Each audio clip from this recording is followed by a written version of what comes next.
Der Klostermarkt in Oberalteich bei Straubing gehört für Familie Heimerl fest zum Jahreslauf. Er markiert den Start ins Frühjahr. Das Dirndl braucht ein neues Dirndl, vielleicht ein bisschen Stoff finden. Genau. Du wirst gebrannte Mandeln oder sowas wollen. Und ich möchte halt gerne ein paar Weißwürste und ein Weißbier vielleicht.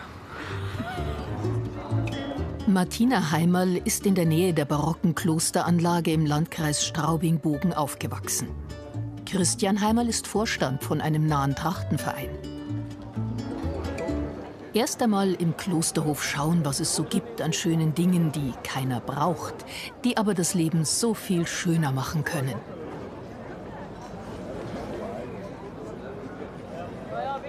Drinnen die Handwerker, auf die sich Martina so gefreut hat.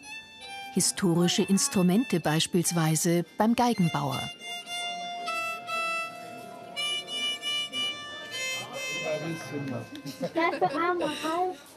Ja, klar.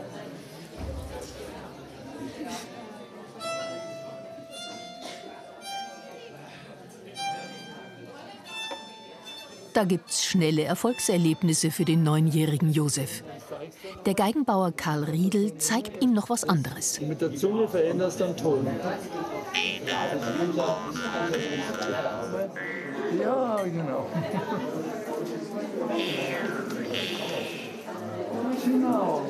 Super. Einer ist schon mal glücklich gemacht. Dann ist die 12-jährige Theresa dran. Ihre Mama will ihr ein neues Trachtengewand nähen. Ich zieht's gern an, er zieht's gern an, wir ziehen's alle gern an. Da ist es halt auch schön, wenn man es dann auch selber machen kann. Theresa, so ein bisschen. Erst mal die richtige Farbe finden. Das ist ein Türkiston. Das ist jetzt auch wieder das Muster, das dir gefällt. Schau mal, Theresa. Rot findet Theresa besser. Und so ist die Entscheidung schnell gefallen. Was gefällt dir? Gefällt dir am besten? So, dann viel Freude damit und lasst es euch gut gehen, gell? Jetzt braucht's noch ein Ketterl, passend zum Stoff vom neuen Dirndl. Vielleicht von Rita Fink? Ihre winzigen Kunstwerke sind alle handgemacht. Für jedes einzelne Röslein, jedes Blättlein auf den Ringen oder Ketten braucht sie viele, viele Handgriffe und Fingerfertigkeit. Darf ich euch zeigen, wie das funktioniert? Gerne. Ich drehe die Blätter alle aus dem Draht. Draht. Bei ihr zu Hause in Ungerhausen im Allgäu. Sie haucht mit ihren Schmuckstücken der uralten Technik der Klosterarbeiten modernes Leben ein.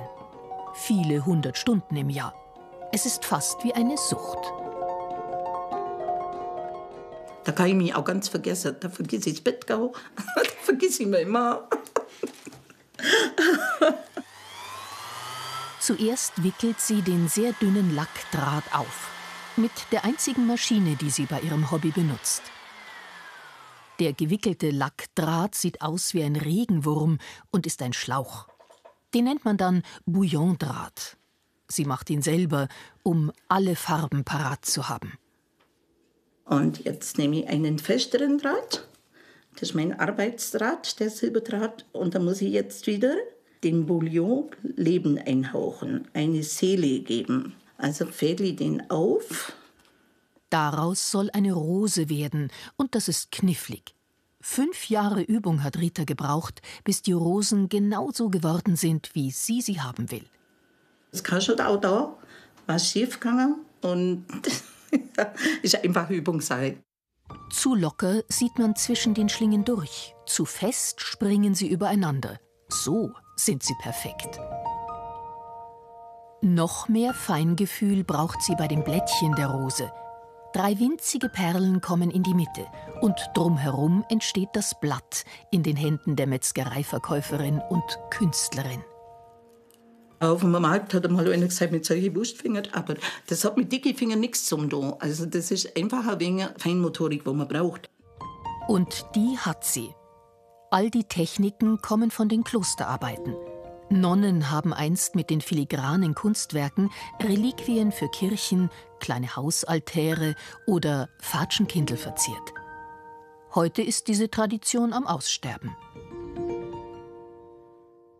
Es ist einfach eine alte Technik. Und wenn ich denke, wie sich die früher ja in den Klöstern, in den kalten Gemäuern, beim ein bisschen Petroleumlicht oder ja, was sie auch immer für ihre Katzel gehabt haben, diese Arbeiten, diese feinen Sachen gemacht haben, dann kriege ich einfach wirklich eine Ehrfurcht vor der Technik. Und mir liegt halt daran, dass das Wissen ein wenig weitergegeben wird. Und das geht im Moment nur über den Schmuck. Deshalb erklärt sie Interessierten auch gern genau die einzelnen Arbeitsschritte bis hin zu dem Sträußchen auf dem Kropfband. Da sieht man auf den ersten Blick, dass es einfach eine Handarbeit ist und immer wieder anders rauskommt. Zu Theresas künftigem Dirndl passt das dunkelrosa Kropfband nicht. Aber ihr Papa entdeckt was anderes. Darfst du schon probieren, gell? Da, dann du das da unten.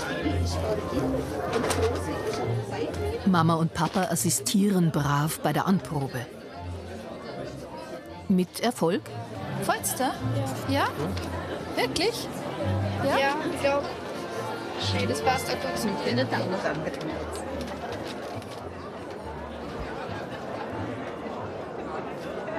Das ist echt schön. Vor allem ist halt reine Handarbeit. Ja, gefällt mir. Noch habe ich was herin, schau. Ja, genau. Danke dir. Abzogen. Wunderbar. 30 € kostet das Kettchen. Und dann schlendern die Heimals weiter und stimmen sich ein auf Ostern. Passend zum prächtigen Barocksaal funkeln hier echte Swarovski-Steine auf Straußen, Gänse und Hühnereiern.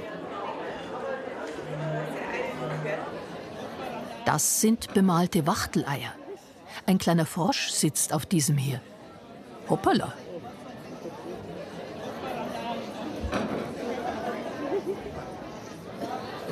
Alles Arbeit für Menschen mit viel Geduld und Muße. Wie auch diese Grußkarten, ausgeschnitten aus Papier.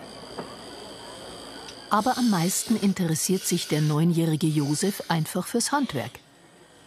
Von Drechsler Günther Wallner haben die Heimals letztes Jahr einen Brottopf aus Zirbenholz gekauft.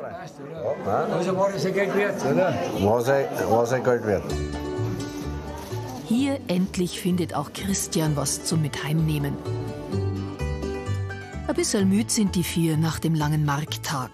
Aber Schön war's wieder. Ich habe sogar was gekriegt, ich habe ein Bredel gekriegt. Ich fand es am schönsten, dass ich einen Stoff für mein Dirndl gekriegt habe und eine passende Kette dazu. Ich habe einfach am schönsten gefunden, der Schmuck mit dem Draht. Das hat mich fasziniert, das finde ich toll. und der Josef ist auch glücklich mit seiner Maultrommel.